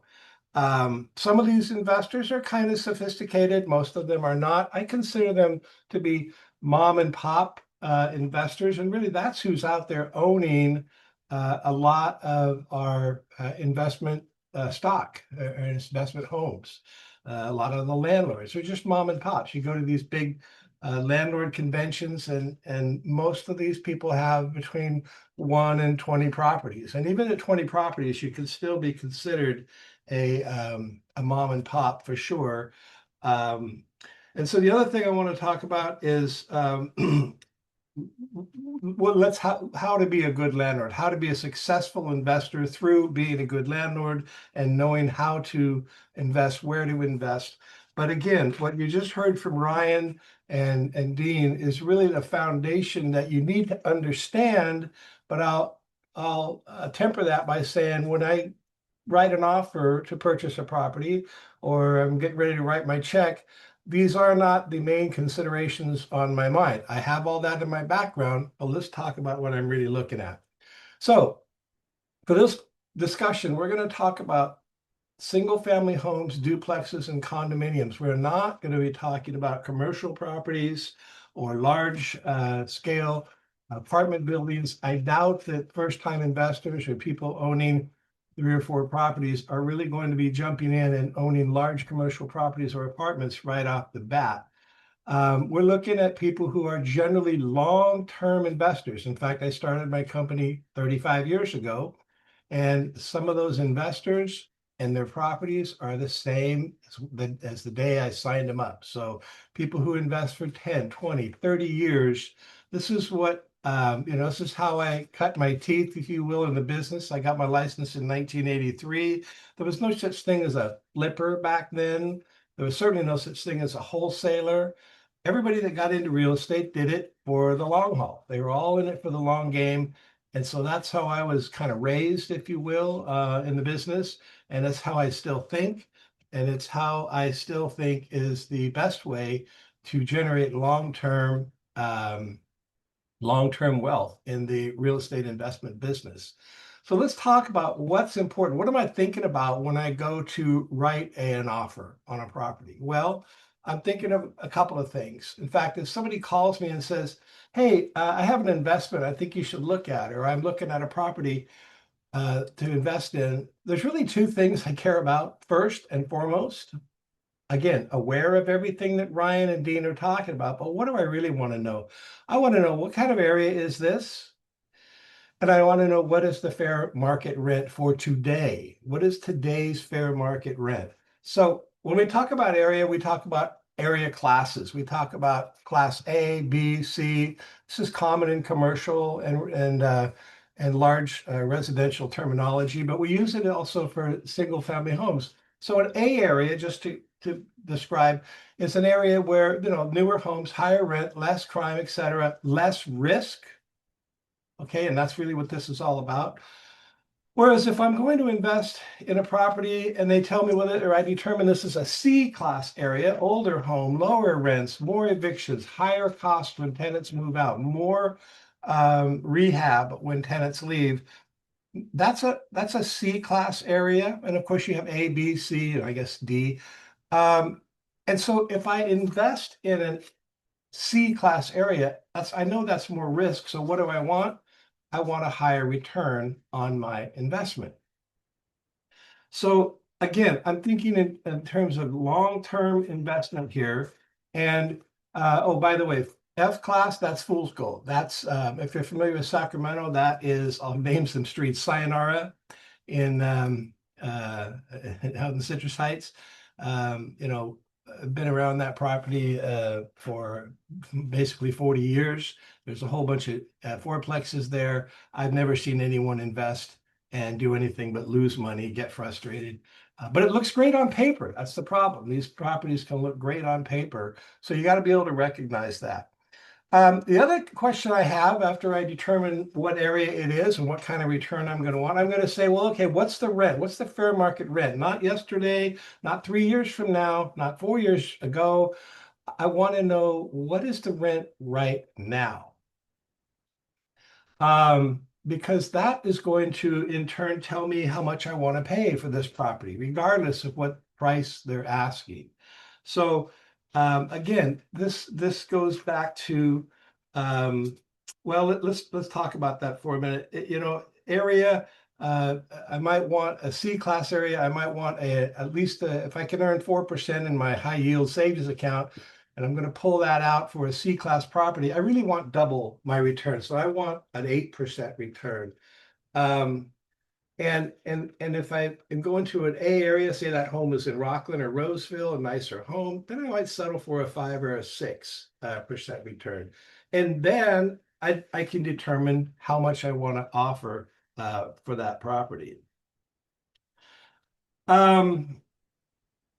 So kind of redundant here, but what is not important is 3 years ago or 3 years from now. Let's talk about why. So as a long-term investor, somebody who's going to buy the property and hold it for 10, 20 years, maybe I'll exchange it. But again, that's like holding it because it's the same money, went from one property to another.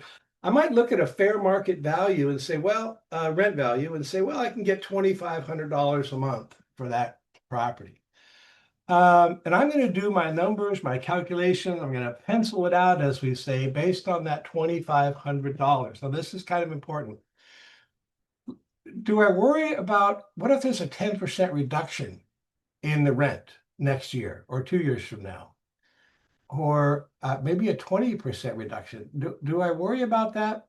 Well, not so much. Not as much as you would if you were going to buy the home and try to flip it, or even buy the home and try to live there and sell it, in a couple of years because move on to a bigger, better home. If you look at, say, $2,500 and you see that that's a $250 rent reduction, a 10% reduction translate, that's about $3,000 a year. Okay, it's not going to make a landlord happy. It's not going to make me happy, but I understand it's a cycle. It should be no big deal. After all, if I'm going to replace a heat and an air conditioning unit, that might run me $9,000 or $10,000. A tenant might move out and tear the place up and cost me $3,000 or $4,000. So I'm not really going to make a decision based on, oh, I hope the rents go up 10%, or they need to go up 10%, or what if they go down 250? That's really not part of my napkin test, if you will. It's not part of my calculations that I'm going to look at and worry about so much as would somebody who's looking at buying the property to buy or sell. Because let's look at this. Somebody wants to flip a property, or maybe it's a starter home. And you say, I want to, you're a younger couple, you want to buy this smaller 1,200 square foot home, live there for 3 or 4 or 5 years, and then sell it. Well, in that case, a 10% reduction in price can become very significant, can't it?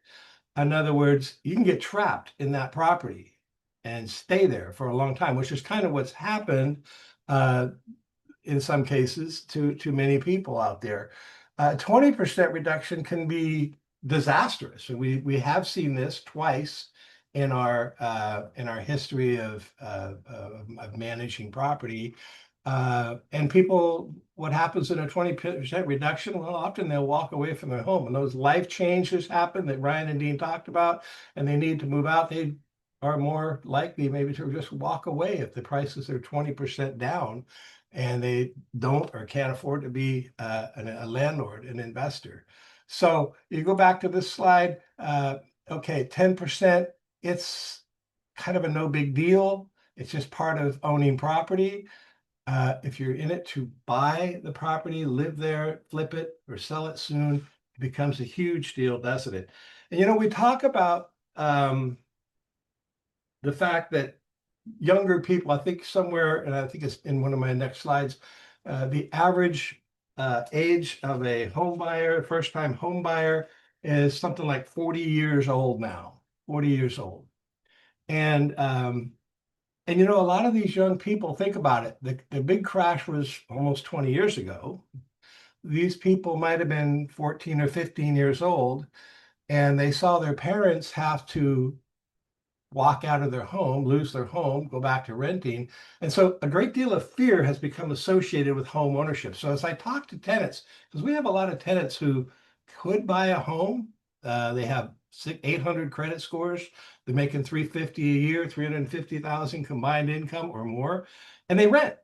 And when you talk to them, they say, well, I don't want to worry about toilets and this kind of thing. But when you really talk to them, you find out that, well, they had that experience of their parents getting trapped. That was pretty traumatic. They were young, highly emotional time. And so there's a great deal of fear associated with buying a home. So they keep renting. One more thing I would say about this, when you talk about flippers and wholesalers, and they say, well, I'm a real estate investor. I want to reiterate, I don't really consider that real estate investing any more than when I was in college and I would buy a motorcycle and fix it up and sell it and make a few dollars. I wasn't a motorcycle investor. I bought and sold many cars that I would buy, fix up and sell.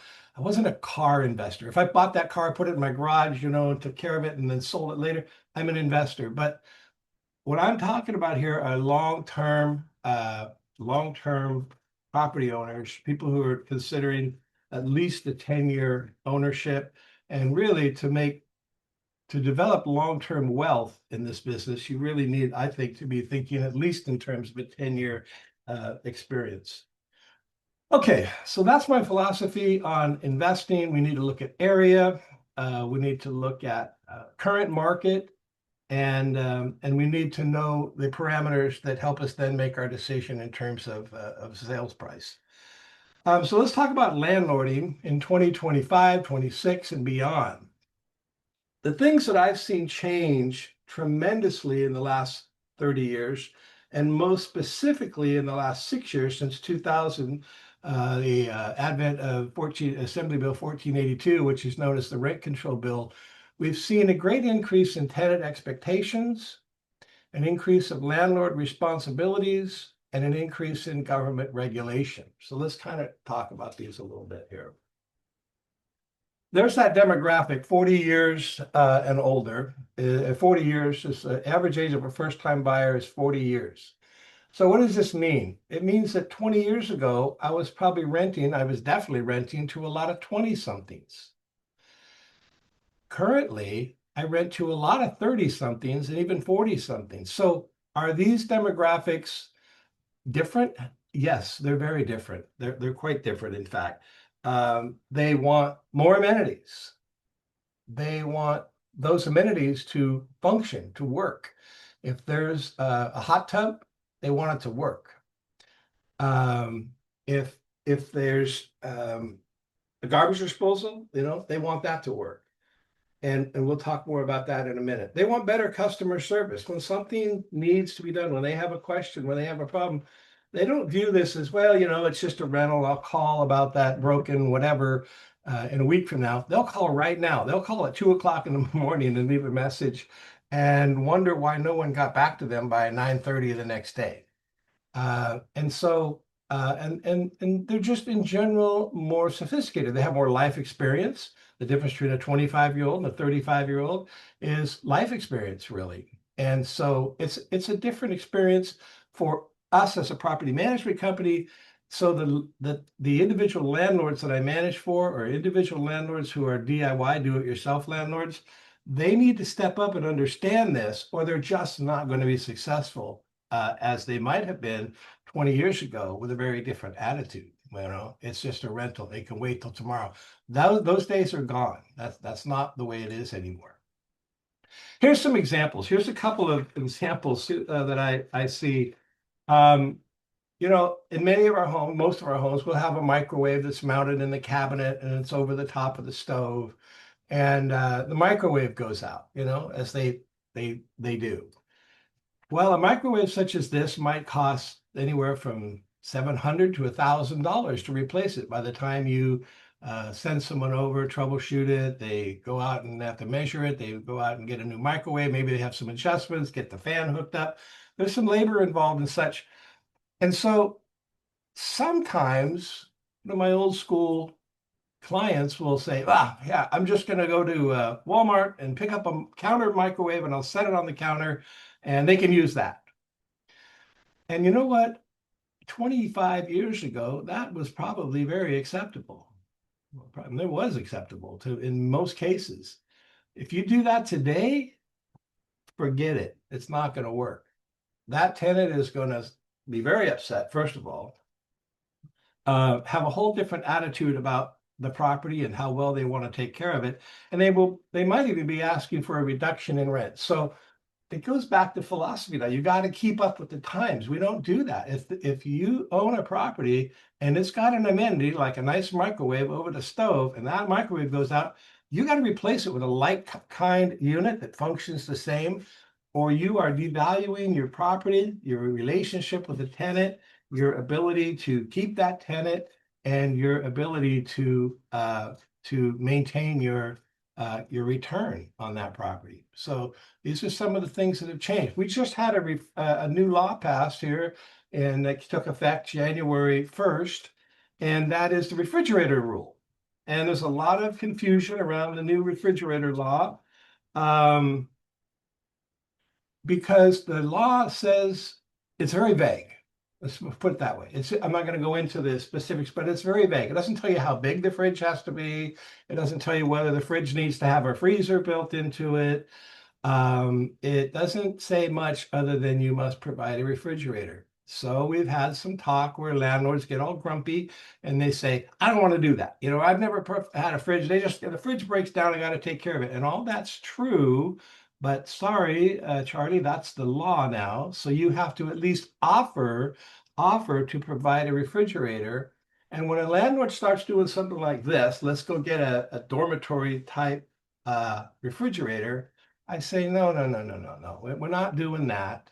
We're going to put a regular fridge in there with a freezer, by the way. And we're not going to get that 14-inch, cubic inch thing.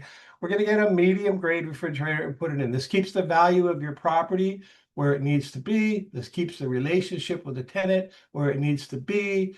And yes, the tenant's responsible for if they destroy that or harm it or damage that refrigerator, which can lead to other issues when tenant move out. But the fact is, let's make sure that we're not operating in the 2026 rental market with a 2000 or 1999 mental mindset. That will not work. It will not work anymore. And by the way, there's too many government regulations that are going to follow up on you and catch you if you start playing that game too much. Well, some of the legal requirements, the legal responsibilities, as I mentioned, have increased profoundly since 2020. And so we have, government requirements, refrigerator law we just talked about, rent control rules are still amending rent control rules. How to screen tenants has become very regulated now. When you get a tenant application, I mean, I've heard people say everything from, I go with my gut, or I want to look at their car and see what condition it's in, or, I want to meet them. No.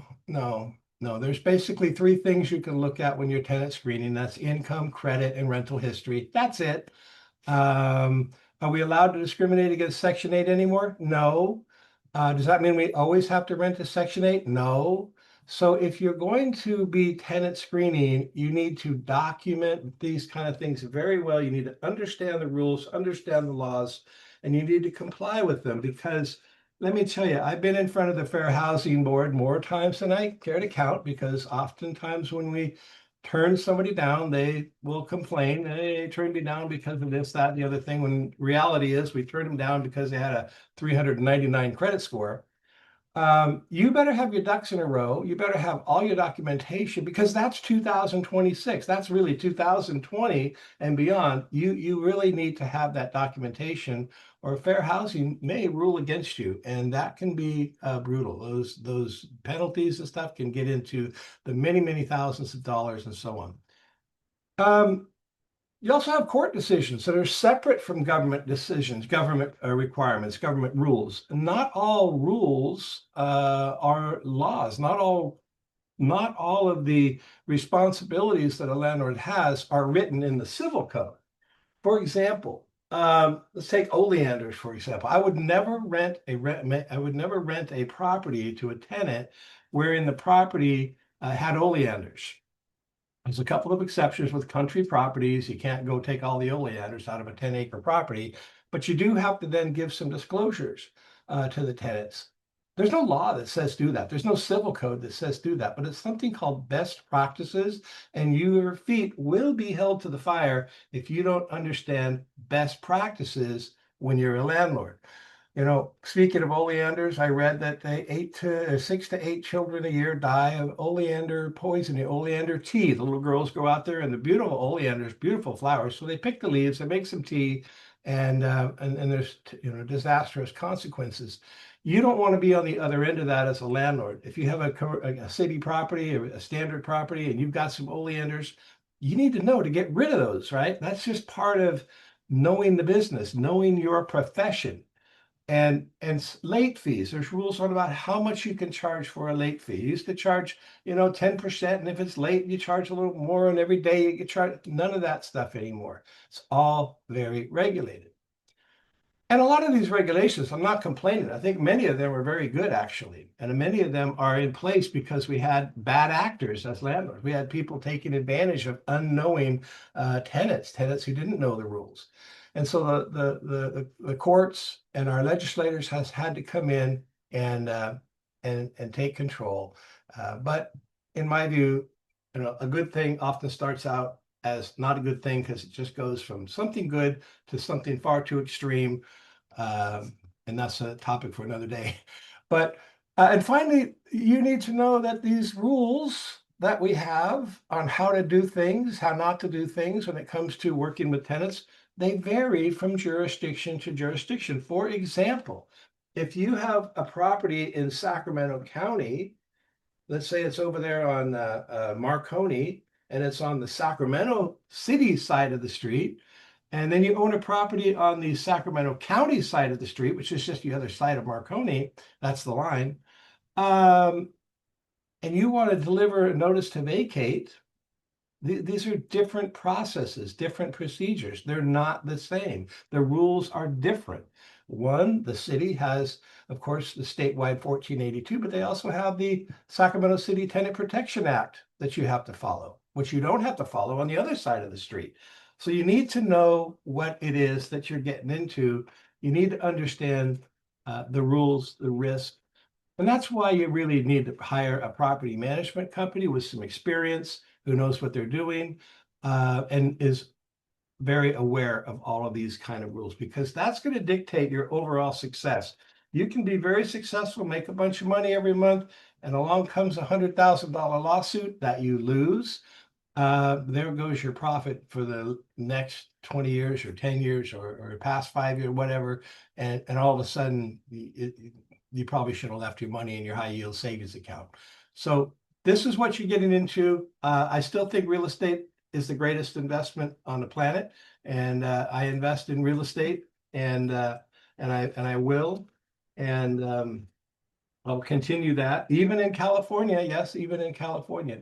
So what does the landlord do? How do they stay up on all this? Well, education. You need an education source, whether that be a friendly attorney, whether it be your property management company, whether you join the California Apartment Association or many of these other associations around. And they're going to give you lots of seminars and lots of legal seminars and lots of legislative updates. And you need to really stay up on that, or you should have a management company. Whether you're a management company or an individual owner, you're going to need better management systems. Most DIY landlords I know now, they're using some kind of software to track everything, the maintenance, what happened. The tenant called and said this, so I told him that, and I did this, and it's all documented. So if something goes wrong, then you have something to fall back on. You have something to look at and say, well, here's my record. It's not, you look in the air and think, I think I called him on this day. No, you need to have good management systems in place. And those management systems have to be able to document your processes. The tenant gave their notice on this day. The tenant reported mold on this day. I did this on this day. The repairman showed up on this day. The tenant wouldn't let him in on this day, blah, blah, blah. You have to have all of this stuff documented, because the consequences can be devastating. But the way to really make money in this business is to stay up on this stuff. So when these issues come along, the plaintiff attorney basically folds their little notebook and walks out. A little slide, I've been sued for at one point many millions of dollars in a case. And when the attorneys got to the table and they looked everything over, that multi-million-dollar lawsuit went away, just like that. And it virtually went away.